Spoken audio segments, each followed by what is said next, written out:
I was playing golf with my usual foursome, and I came up to the 17th hole ladies' tee. And as people were teeing off, I was waiting here near the cart path, and I looked down and I saw something that looked like metal. And I looked again, and it had a shape. And I dug around a little bit with one of my golf clubs or one of my golf tools or a tee, and all of a sudden, the earth seemed to spit up this object. What was it? It was a horseshoe, a very old horseshoe. And this horseshoe really reminded me that the past came together with the present at precisely that moment. I think we tend to glamorize the past. We're doing the research into this project and we're learning things that are truly phenomenal and interesting about our past. But we all have to remember that what we're doing today, what we're seeing around us, these are the good old days.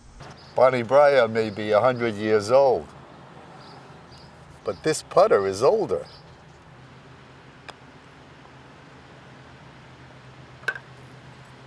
Yay! It is easy to romanticize the past.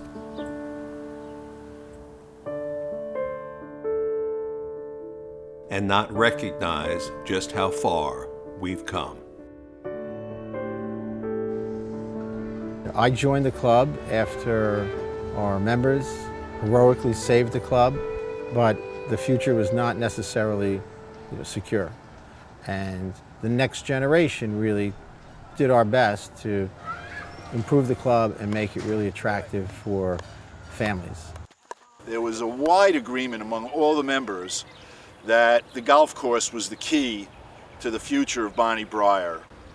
Once we were able to save it, we were then presented with the challenge of revitalizing it.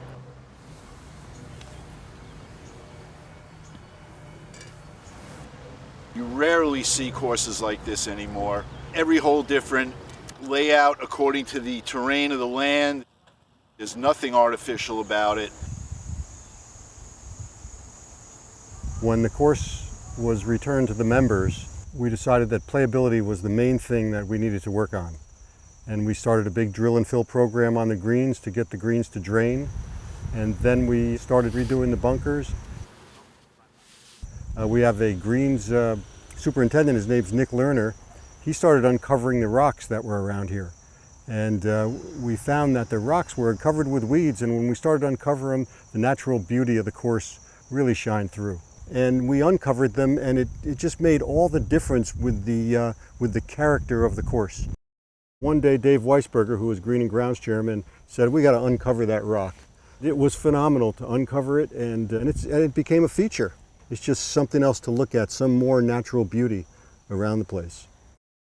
In the 7 years that I was on the board, the initial priorities went to the golf course, but then the second priority began to be how do we make people really want to make the clubhouse their own? At the time, we had a bar that was a small, dark, serpentine bar with red leather seats, dark, uninviting. Only a few gentlemen after golf could convene there and have their drinks. It wasn't really welcoming to all the members. So we proposed a building program. And the first place we started was where we're sitting, the Bonnie Briar Bar. It took 6-foot diameter saws to cut through these stone archways. I was here every day for almost a year.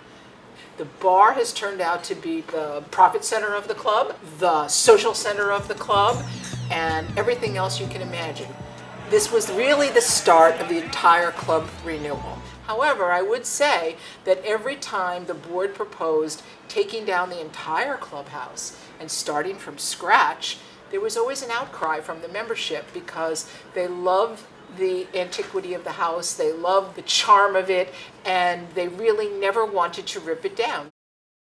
Us golf pros, we don't wear suit and ties anymore, but what an honor it is to serve as the head golf professional here at Bonnie Briar Country Club, where Sal DeBono served for over 50 years here.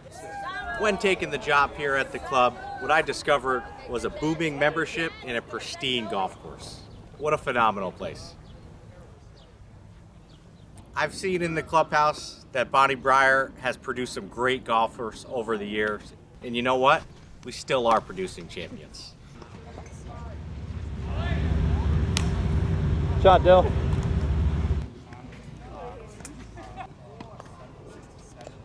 Up in the clubhouse here at Bonnie Briar, there's a newspaper clipping on the wall saying that Bonnie Briar is a family club.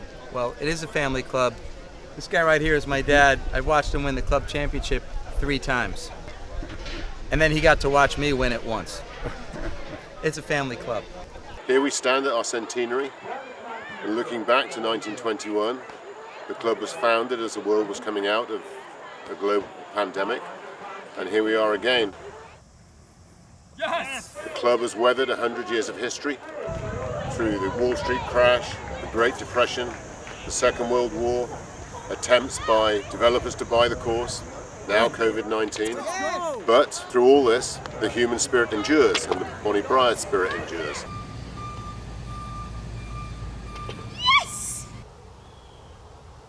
Here you go, Rock! Here you go, Rock! I was like.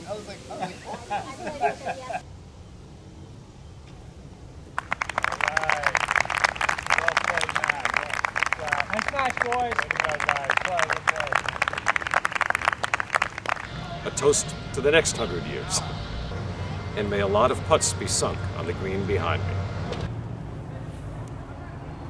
How about that?